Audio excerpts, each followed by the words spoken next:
നമസ്കാരം. Myth versus ഫാക്ടിൻ്റെ പുതിയൊരു വീഡിയോയിലേക്ക് സ്വാഗതം. കഴിഞ്ഞ പ്രാവശ്യം ഞാൻ വീഡിയോ ചെയ്തത് സ്വയംപുകഴ്ത്തിയായിട്ടുള്ള തോറ്റോടണ വെറും വീരവാദം മാത്രം അടിക്കണ ഒരു കാരണനെ കുറിച്ചിട്ടാണ്. എന്നാൽ ഇപ്രാവശ്യം ഞാൻ പറയണത് പല പല നെഗറ്റീവ് സിറ്റുവേഷനും ഭയങ്കര കഷ്ടപ്പാടിൻ്റെയും ഹാർഡ് വർക്കിൻ്റെയും ഇടയിൽ നിന്ന് വളർന്നു വന്നിട്ടുള്ള ഒരു ധീരനായിട്ടുള്ളൊരു കാരണനെ കുറിച്ചിട്ടാണ്. ആ വീഡിയോ ആണ് ഞാൻ ഇപ്രാവശ്യം ചെയ്യാൻ പോകുന്നത്. കാരണം മഹാഭാരതം വായിച്ചിട്ടുള്ള എല്ലാവർക്കും അറിയാം, എല്ലാ ക്യാരക്ടറിനും അതിൻ്റെതായിട്ടുള്ള പോസിറ്റീവ് സൈഡും ഉണ്ട്, എല്ലാവർക്കും അവരുടേതായിട്ടുള്ള നെഗറ്റീവ് സൈഡുകളും ഉണ്ട്. ആരും നല്ല ആൾക്കാരില്ല. ഈവൻ കൃഷ്ണനായാലും ഇതുപോലെ കുറേ നെഗറ്റീവ് ഷെയ്ഡ് ഉള്ള ആളാണ്. അപ്പോൾ പാണ്ഡവരായാലും കൗരവരായാലും തന്നെ ആരും നല്ലവരും ആരും ചീത്തവരും ഇല്ല. രണ്ടു കൂട്ടരും ഒരു ഗ്രേ ഷെയ്ഡിൽ നിൽക്കുന്ന ആളാണ്. അപ്പൊ അതുപോലെ തന്നെ രണ്ട് വശങ്ങളും കർണനുണ്ട്. കർണന്റേതായിട്ടുള്ള മോശം വശങ്ങളുണ്ട്, കർണന്റേതായിട്ടുള്ള നല്ല വശങ്ങളുണ്ട്. കർണന്റെ നല്ല വശങ്ങളെ കുറിച്ചിട്ടുള്ള വീഡിയോ ആണ് ഇപ്രാവശ്യം ഞാൻ ചെയ്യാൻ പോകുന്നത്. കർണൻ കഴിഞ്ഞ വീഡിയോ ഒക്കെ കേട്ടിട്ട് കർണൻ വെറും തോറ്റോടുന്ന ഒരാളാണ്, വെറും വീരവാദം മാത്രം അടിക്കുന്ന ആളാണ് മാത്രം പൂർണ്ണമായിട്ട് ചിന്തിക്കരുത്. കർണൻ ശക്തനായിട്ടുള്ളൊരു യോദ്ധാവാണ്, ശക്തനായിട്ടുള്ളൊരു പോരാളിയാണ്. കർണന്റെ പോയിന്റ്സുകൾ നോക്കിക്കഴിഞ്ഞു കഴിഞ്ഞാൽ കർണന്റെ ഏറ്റവും വലിയൊരു പ്ലസ് പോയിന്റ് എന്ന് പറയുന്നത് ദാനധർമ്മങ്ങൾ തന്നെയാണ്. ആരെന്ത് വന്ന് ചോദിച്ചു കഴിഞ്ഞു കഴിഞ്ഞാലും ദാനം ചെയ്യണ ഒരു സ്വഭാവം, അത് കർണന്റെ വളരെ പ്ലസ് പോയിന്റ് തന്നെയായിരുന്നു. ഈ ഒരു സ്വഭാവം ചൂഷണം ചെയ്തുകൊണ്ട് തന്നെയാണ് ഇന്ദ്രൻ കർണന്റെ അടുത്ത് നിന്ന് കവചകുണ്ടലങ്ങൾ വാങ്ങിക്കണത്. കർണൻ അറിയായിരുന്നു അത്. കവചകുണ്ടലങ്ങൾ ചതിച്ച് വാങ്ങിക്കാൻ വേണ്ടിയിട്ടാണ് ഇന്ദ്രൻ വന്നിരിക്കുന്നത്. പക്ഷേ ആ ദാനത്തിൻ്റെതായിട്ടുള്ള ഒരു മഹിമ അത് നിലനിർത്തിക്കൊണ്ട് തന്നെ കർണൻ കവചകുണ്ടലങ്ങൾ ഇന്ദ്രന് കൊടുക്കുകയാണ് ഉണ്ടായത്. പിന്നെ കർണൻ തോറ്റോടി എന്ന് പറഞ്ഞില്ലേ, കർണൻ എത്ര യുദ്ധങ്ങൾ ജയിച്ചിട്ടുണ്ടെന്ന് അറിയും. കർണന്റെ ദിഗ്വിജയം എത്ര രാജ്യങ്ങളെയാണ് കർണനെ തോൽപ്പിച്ചിട്ട് പല പല രാജ്യങ്ങൾ സ്വന്തം രാജ്യത്തോട് ചേർക്കുകയും കുറെ രാജ്യങ്ങളിൽ നിന്ന് കപ്പം വാങ്ങിക്കുകയൊക്കെ ചെയ്തിരുന്നത്. ഈ ജരാസന്ധനെ അടക്കം കർണൻ ഒരു വട്ടം തോൽപ്പിച്ചിട്ടുള്ളതാണ്. ജരാസന്ധനെ ഭീമൻ തോൽപ്പിക്കണം 14 ദിവസം കൊണ്ടാണ്. അപ്പൊ ഈ ഭീമൻ ജരാസന്ധനെ കൊല്ലണതിന് മുമ്പ് കർണനും ജരാസന്ധനും കൂടിയിട്ട് ഒരു വട്ടം മൽപ്പിടുത്തണ്ടായിട്ടുണ്ട്. ഈ മൽപ്പിടുത്തത്തില് കർണന്റെ പ്രത്യേകമായിട്ടുള്ള ഒരു ടാക്ടിക് മൂവ് കാരണം ജരാസന്ധന്റെ അതൊരു വീക്ക് പോയിന്റ് ആയിരുന്നു. ജരാസന്ധൻ ആ ഒരു ഇതില് ഭയങ്കരമായിട്ട് ഇംപ്രസ് ആവുകയും അതവിടെ വെച്ചിട്ട് ഈ മല്ലയുദ്ധം ജരാസന്ധൻ നിർത്തി വെക്കുകയും എന്നിട്ട് കർണന്റെ വലിയൊരു സുഹൃത്താവുകയും രാജ്യത്തിന്റെ ഒരു ഭാഗം കർണനെ എഴുതി കൊടുക്കുകയും ചെയ്തു. അവിടെയാണ് ഭീമനും കർണനും നമ്മളൊരു വ്യത്യാസം നമ്മൾ മെയിനായിട്ട് മനസ്സിലാവണം. വെച്ചാല് ഭീമൻ ജരാസന്ധനെ വധിക്കുകയാണ് ഉണ്ടായതെങ്കിൽ കർണൻ ജരാസന്ധന്റെ ബഹുമാനവും അംഗീകാരവും വാങ്ങിക്കുകയാണ് ഉണ്ടായത്, അല്ലെങ്കിൽ നേടിയെടുക്കുകയാണ് ഉണ്ടായത്. രണ്ടും തമ്മിൽ മാറ്റമുണ്ടല്ലോ. പിന്നെ കർണന്റെ വലിയൊരു പ്ലസ് പോയിന്റ് എന്ന് പറഞ്ഞു കഴിഞ്ഞാൽ ദുര്യോധനോടുള്ള സ്നേഹം, ദുര്യോധനോടുള്ള സൗഹൃദം, അത് വേറെ പണയം വെക്കല്ല.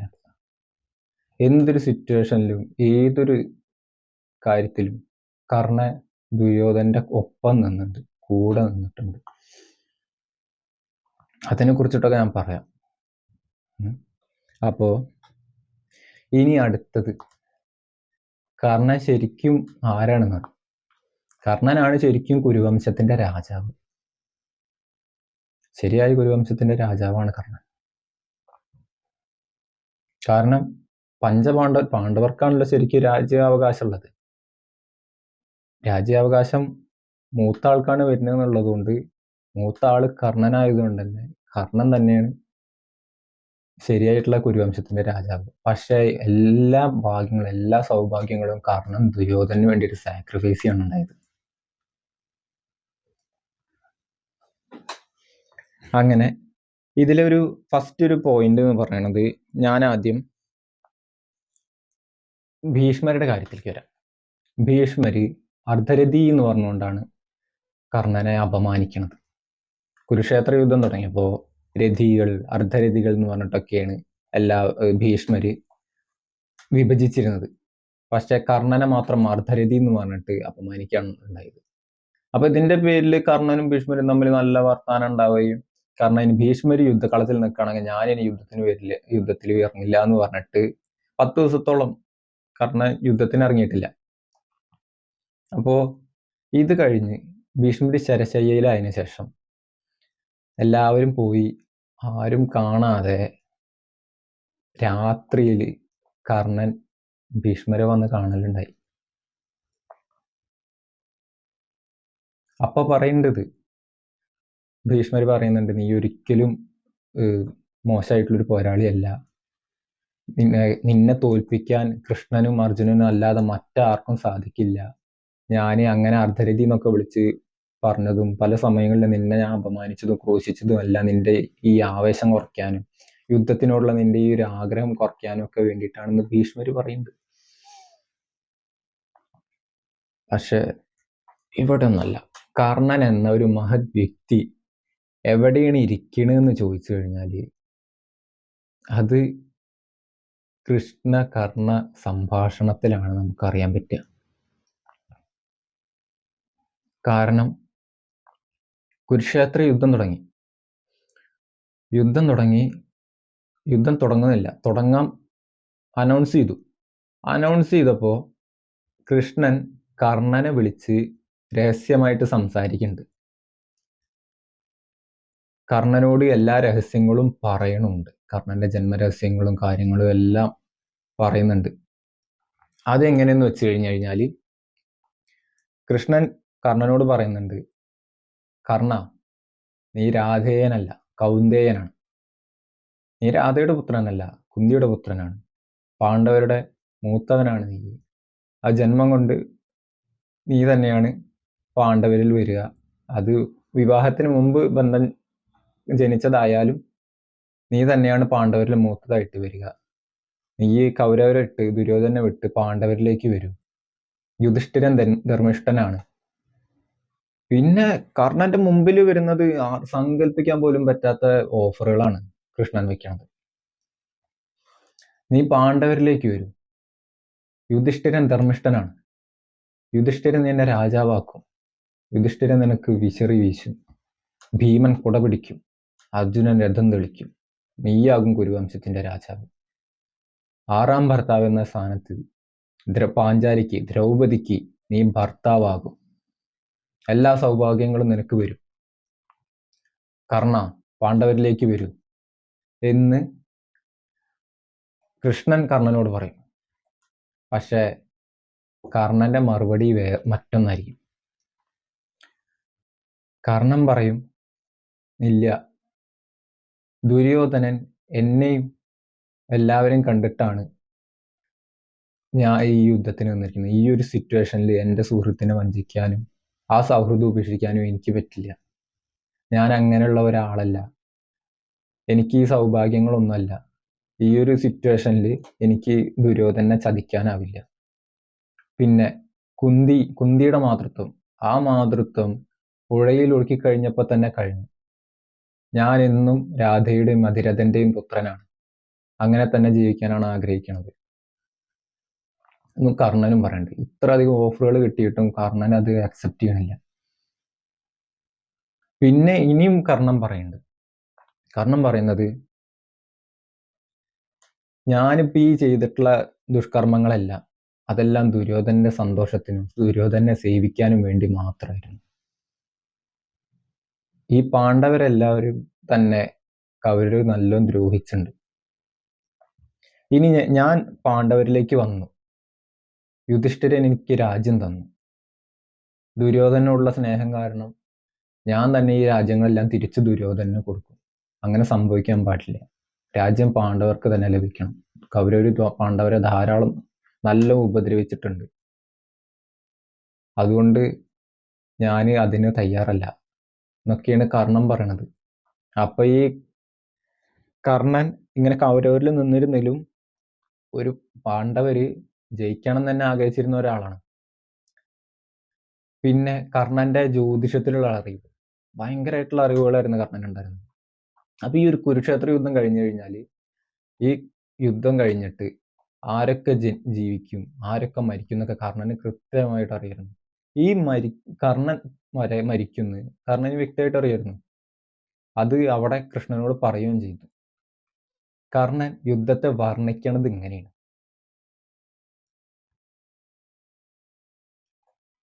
ഈ യുദ്ധം ഒരു യജ്ഞമാണ്, ഞങ്ങളെല്ലാം അതിൽ വീഴുന്ന ഹവിസ്സുകളും എന്നൊക്കെയാണ് ഈ യുദ്ധത്തിനെ കർണൻ വർണ്ണിക്കണത്. അപ്പൊ കൃഷ്ണൻ പറയുന്നുണ്ട്, കർണ നിങ്ങളുടെയൊക്കെ നാശം എടുത്തിരിക്കുന്നു എന്ന് പറയുന്നത്. അപ്പൊ കർണൻ ഇതൊരു ഭാവഭേദം ഇല്ലാണ്ട് ഒക്കെ രണ്ട് മനസ്സോടും കൂടിയിട്ട് ദുര്യോധനോടുള്ള സ്നേഹത്തിനും ആത്മാർത്ഥതയ്ക്കും നന്ദിക്കും വേണ്ടിയിട്ട് ഇതെല്ലാം ഇത്ര വലിയ സൗഭാഗ്യങ്ങളും എല്ലാം സാക്രിഫൈസ് ചെയ്യണുണ്ടായി. അപ്പൊ അതൊന്നും ഒരിക്കലും നമുക്ക് മോശം പറയാൻ പറ്റില്ല.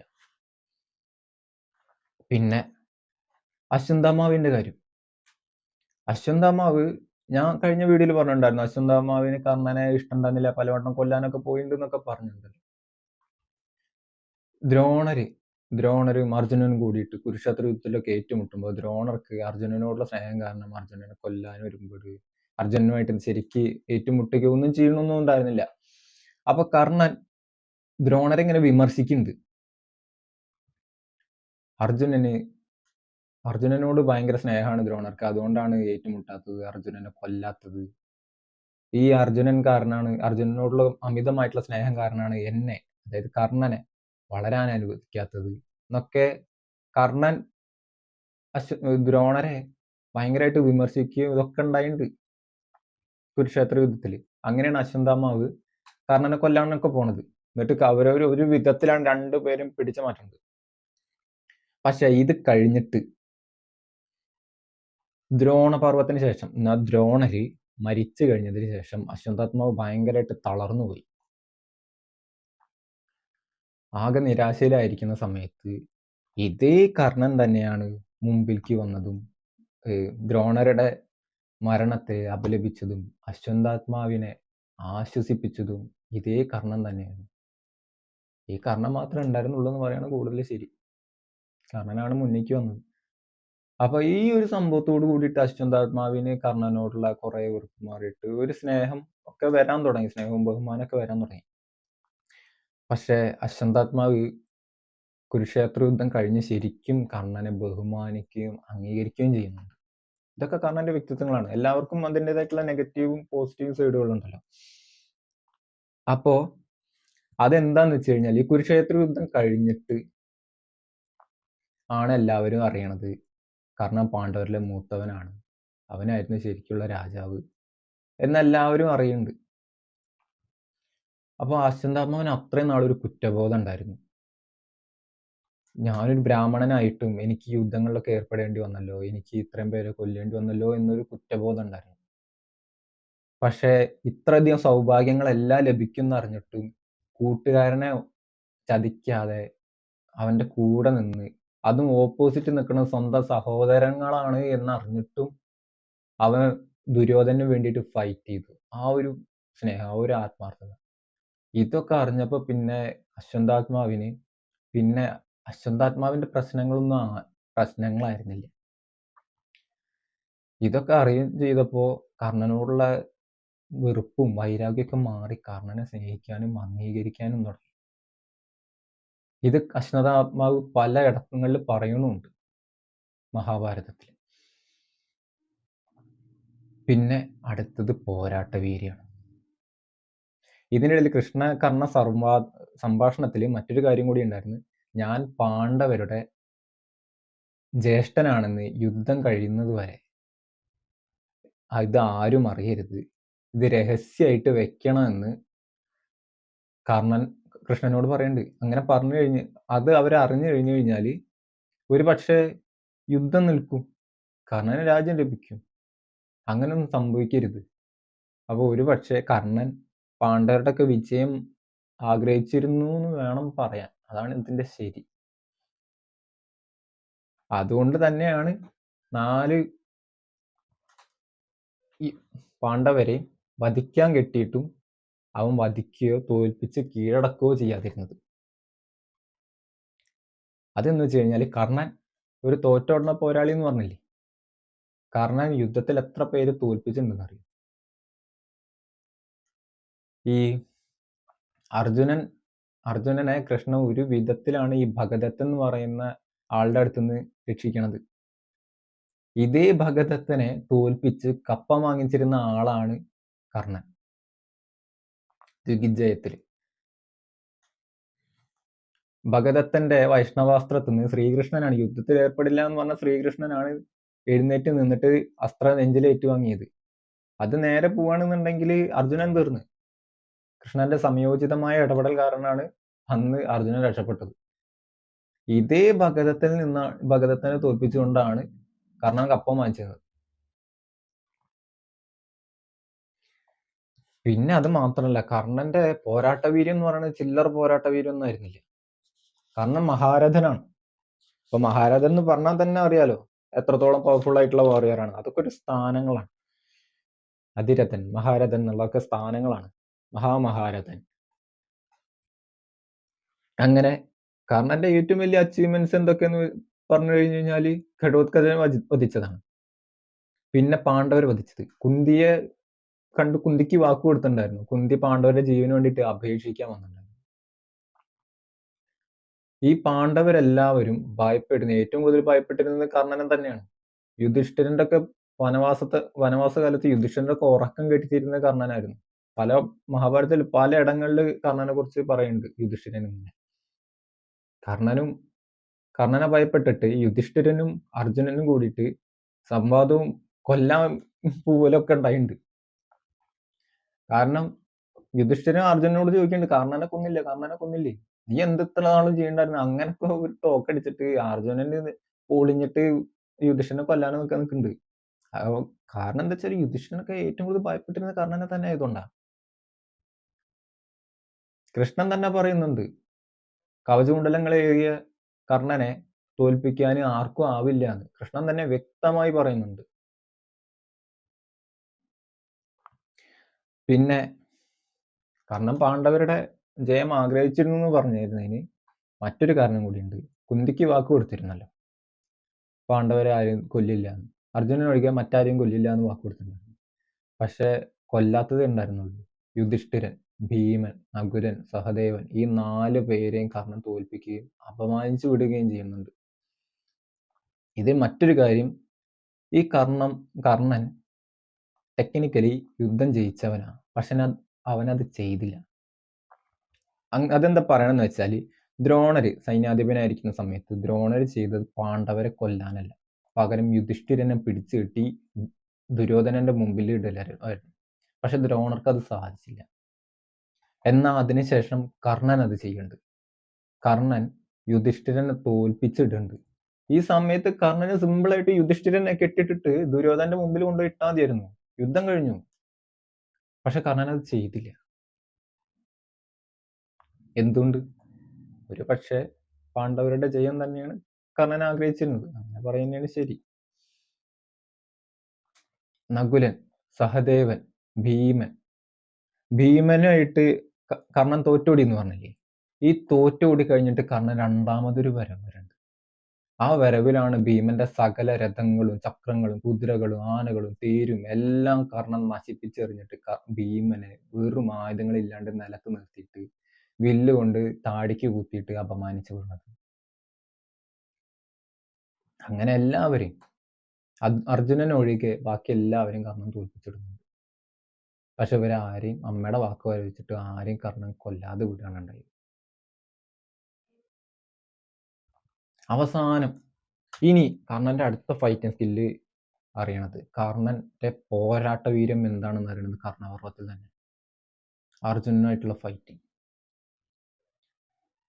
അർജുനനും കർണനും തമ്മിലുള്ള വ്യത്യാസം എന്താണെന്ന് വെച്ചാൽ, അർജുനൻ എല്ലാം കൊണ്ടും അനുകൂല സാഹചര്യത്തിലായിരുന്നു, കർണൻ എല്ലാം കൊണ്ടും പ്രതികൂല സാഹചര്യത്തിലും. ഒരു വഴിക്ക് അനുഗ്രഹങ്ങളും വരങ്ങളും ഭഗവാൻ ശ്രീകൃഷ്ണനും ഹനുമാൻ സ്വാമിക്ക് ഒരു സൈഡിലുള്ള അർജുനൻ, മറുവശത്ത് ശാപങ്ങളും കവചകുണ്ടലങ്ങളും നഷ്ടപ്പെട്ട് വാസവിയിലും നഷ്ടപ്പെട്ട് എല്ലാം നഷ്ടപ്പെട്ട് നിൽക്കുന്ന കർണൻ. രണ്ടുപേരും 2 തട്ടിലാണ് നിൽക്കണ്ടായിരുന്നത്. ഘടോത്കചനെ കൊന്നത്. ഘടോത്കചനെ മരിച്ചതിന് ശേഷം ഏറ്റവും കൂടുതൽ സന്തോഷിച്ചത് കൃഷ്ണനായിരുന്നു. കൃഷ്ണൻ പറഞ്ഞത് എന്തായിരുന്നു അറിയോ? അർജുന, ഇന്ന് നീ പുനർജനിച്ചിരിക്കുന്നു. കാരണം അർജുനനും കർണനും തമ്മിൽ യുദ്ധം ഉണ്ടാകുമ്പോൾ യുദ്ധത്തിന് മുമ്പ് കർണന്റെ പോരാട്ട വീര്യം കണ്ടിട്ട് അർജുനൻ പലവട്ടം കൃഷ്ണനോട് പറയുന്നുണ്ട്, കർണന്റെ അടുത്തേക്ക് തീര് തെളിക്കൂ, കർണന്റെ അടുത്തേക്ക് തീര് തെളിക്കൂ, അവനുമായി ഏറ്റുമുട്ടണം എന്നൊക്കെ പറയുമ്പോൾ കർണന്റെ കയ്യിൽ വാസവിവേലുള്ളത് കൊണ്ട്, വാസവിവേലുള്ളിടത്തോളം കാലം കൃഷ്ണൻ കർണന്റെ അടുത്തേക്ക് അർജുനൻ അടുപ്പിച്ചിട്ടില്ല. അർജുനൻ ഇങ്ങനെ പറഞ്ഞുകൊണ്ടിരുന്നു, എന്നെ കർണന്റെ അടുത്തേക്ക് കൊണ്ടുപോകും, കർണന്റെ അടുത്തേക്ക് കൊണ്ടുപോകും. സമയമായിട്ടില്ല എന്ന് പറഞ്ഞിട്ട് ഇങ്ങനെ കൃഷ്ണൻ പിടിച്ചു നിർത്തുമായിരുന്നു അർജുനനെ. അവസാനം ഘടോത്കചനെ കൊന്ന് വാസവിവേല് നഷ്ടപ്പെട്ടതിന് ശേഷം കൃഷ്ണൻ ഇറങ്ങി നിന്നിട്ട് ചാടി സന്തോഷിക്കും, അർജുന നീ ഇന്ന് പുനർജനിച്ചിരിക്കുന്നു എന്ന് പറഞ്ഞിട്ട് സന്തോഷിക്കാനുണ്ട്. എന്നിട്ട് പിന്നെ കർണനെ കുറിച്ചിട്ട് ഭയങ്കര മഹത് വർണ്ണനകളാണ് കൃഷ്ണൻ പറയണത്. കാരണം കൃഷ്ണൻ അറിയായിരുന്നു കവചകുണ്ടലങ്ങളും വാസവിവേലും എല്ലാം നഷ്ടപ്പെട്ട കർണൻ ഇപ്പൊ വെറും ഒരു സാധാരണ മനുഷ്യനാണ്, വെറും സാധാരണ മനുഷ്യനായി ഡൗൺഗ്രേഡ് ആയി. ഇതെല്ലാം തന്നെ ട്രിക്കുകളായിരുന്നു. ഇന്ദ്രൻ ഭയപ്പെട്ടിരുന്നില്ല, ഇന്ദ്രൻ കർണനെ ഭയപ്പെട്ടിരുന്നു. അതുകൊണ്ട് തന്നെയാണ് കർണന്റെ കവചകുണ്ടലങ്ങൾ എരന്ന് വാങ്ങിയത്, ബ്രാഹ്മണ വേഷം ധരിച്ച് എരന്ന് വാങ്ങിയത് ഇന്ദ്രനാണ്. അത് മറ്റൊരു കാര്യം. കാരണം അർജുനന്റെ അച്ഛനായിട്ടുള്ള ഇന്ദ്രദേവന് അർജുനന്റെ സകല സപ്പോർട്ടും വിദ്യകളും എല്ലാ കാര്യങ്ങളും ഉണ്ടായിരുന്നപ്പോ ഈ അഗ്നിദേവന്റെ വക കർണന് ഒന്നും ഉണ്ടായിട്ടില്ല. ഒരു സഹകരണം, ഒരു വിദ്യ, അസ്ത്രങ്ങൾ, അഭ്യാസങ്ങൾ ഒന്നും കർണന് കൊടുത്തിട്ടില്ല. കർണൻ പഠിച്ചിട്ടുള്ളതൊക്കെ സ്വന്തം ഹാർഡ് വർക്ക് കൊണ്ട് ഏൺ ചെയ്തെടുത്തിട്ടുള്ളതാണ്. കർണന് ക്ഷത്രിയൻ എന്നുള്ളത്, അർജുനൻ നല്ലൊരു പവർഫുൾ വാറിയർ തന്നെയാണ്, അതിലൊരു സംശയമില്ല. പക്ഷെ അർജുനന് ഒരു ക്ഷത്രിയനാണെന്നുള്ളതിന്റെ പ്രയോറിറ്റി എപ്പോഴും കിട്ടിയിരുന്നു. പക്ഷെ കർണന് ആ ഒരു പ്രയോറിറ്റി കിട്ടിയിട്ടില്ല. അവന് സ്ട്രഗിൾ കൂടുതലുണ്ടായിട്ടുണ്ട്. ഇനി കർണനും അർജുനനും തമ്മിലുള്ള യുദ്ധത്തില് അർജുനന് എല്ലാം സപ്പോർട്ട് ചെയ്തിട്ട് അവന്റെ വഴിക്ക് നിൽക്കുന്ന, അവന്റെ മനസ്സറിയുന്ന കൃഷ്ണനാണ് കൂടെ നിൽക്കുന്നുണ്ടെങ്കിൽ കർണന്റെ സാരഥിയായിട്ടുള്ള ശല്യര് കർണൻ ഓരോന്ന് പറഞ്ഞ് ഇൻസൾട്ട് ചെയ്യുകയും മാനസികമായിട്ട് വേദനിപ്പിക്കുകയും അങ്ങനെ ഓരോന്ന് പറഞ്ഞിട്ട് മുറിവേൽപ്പിക്കുകയും ഒക്കെ ചെയ്തുകൊണ്ടിരുന്നു. അപ്പോൾ ഒരു വശത്ത് അനുഗ്രഹങ്ങളും കൃഷ്ണനും ഹനുമാനും, മറുവശത്ത് ശാപങ്ങളും ഭാരങ്ങളും ഒരു സാരഥിയും, പ്രതികൂലമായി നിൽക്കുന്ന ഒരു സാരഥി. എന്നിട്ടും കർണനോട് ഫൈറ്റ് ചെയ്ത് അർജുനനെ തളർത്തുന്നുണ്ട്. കർണനും തളരുന്നുണ്ട്, അതിനും സംശയമില്ല. പക്ഷെ അർജുനൻ തളർത്തിയത് ചെറിയൊരു അച്ചീവ്മെന്റ് അല്ല. ഈ അശ്വസേനാസ്ത്രത്തിൽ നിന്ന് ഒരു വിധത്തിലാണ് കൃഷ്ണൻ കർണന്റെ അടുത്ത് നിന്ന് രക്ഷിക്കുന്നത്. അത് രഥം പെരുവിരൽ കൊണ്ട് താഴ്ത്തിയിട്ടാണ് കർണന്റെ അടുത്ത് നിന്ന് അർജുനനെ രക്ഷിക്കുന്നത്. ആ സമയത്ത് കൃഷ്ണനല്ല മറ്റൊരു സാരഥിയാണെന്നുണ്ടെങ്കിൽ അർജുനന്റെ കഥ കഴിഞ്ഞു. പല ഘട്ടങ്ങളിൽ അർജുനനെ കൃഷ്ണൻ ഇതുപോലെ രക്ഷിക്കുന്നത് കാണാൻ പറ്റും. അതല്ല, ഇത് കർണന്റെ ഒരു പോരാട്ട വീര്യത്തെ കുറിച്ചിട്ടാണ് ഞാൻ പറയുന്നത്. രണ്ടുപേരും തളരുന്നുണ്ട്. ഈ സിനിമകളിലൊക്കെ കാണുന്ന പോലെ അർജുനേക്കാൾ വലിയ വില്ലാളിയാണ് കർണൻ എന്നൊക്കെ പറയുന്നത് അങ്ങനെയൊന്നുമല്ല. അർജുനൻ തന്നെയാണ് വില്ലാളി വീരൻ. പക്ഷെ കർണൻ നല്ലൊരു ഒപ്പോണന്റ് ആയിരുന്നു, നല്ല ഒരു ഒത്ത എതിരാളിയായിരുന്നു കർണൻ, അതിലൊന്നും സംശയമില്ല. പിന്നെ ശാപങ്ങൾ അവസാന ഘട്ടമൊക്കെ ആകുമ്പോഴേക്കും ഈ ഒരു ശാപങ്ങൾ ഫലിച്ചു തുടങ്ങുകയാണ് കർണൻ. അതിനെക്കുറിച്ച് പറഞ്ഞു കഴിഞ്ഞാൽ പരശുരാമന്റെ അടുത്ത് നിന്നുള്ള ശാപാണ്, രഥം താഴ്ന്നു പോകട്ടെ, മന്ത്രങ്ങൾ മറന്നു പോകട്ടെ എന്നൊക്കെയാണ് പറയുന്നത്. അപ്പൊ ഈ ഒരു ശാപത്തിന് ശരിക്കും കർണൻ അർഹനാണോ എന്നാണ് ചോദ്യം. കാരണം എന്തൊക്കെ പറഞ്ഞു കഴിഞ്ഞാലും ഒരു വിദ്യ പഠിക്കാനല്ലേ, അല്ലാതെ ഒരു കുലം നശിപ്പിക്കാനോ അല്ലെങ്കിൽ ആരെങ്കിലും മോഷ്ടിപ്പിക്കാനോ അങ്ങനെ ഒരു നീചമായിട്ടുള്ള കൃത്യം ചെയ്യുവാനൊന്നല്ലല്ലോ. കേവലം ഒരു വിദ്യ അഭ്യസിക്കാനോ, അതിനൊരു നുണ പറയണതിൽ ഇപ്പൊ എന്താണ് തെറ്റ്? അന്നത്തെ നമ്മളൊക്കെ ഒരു മൊറാലിറ്റി വെച്ച് നോക്കുമ്പോൾ അങ്ങനെ ഒരു കാര്യം ചെയ്തതിൽ നമുക്ക് കർണനെ കുറ്റം പറയാൻ പറ്റുമോ? ആ ഒരു ശാപത്തിന് ശരിക്കും കർണൻ അർഹനാണ്. ജാതി നോക്കിയിട്ട് വിദ്യ കൊടുക്കുന്ന പരശുരാമനല്ല ഇതിൽ തെറ്റുകാരൻ.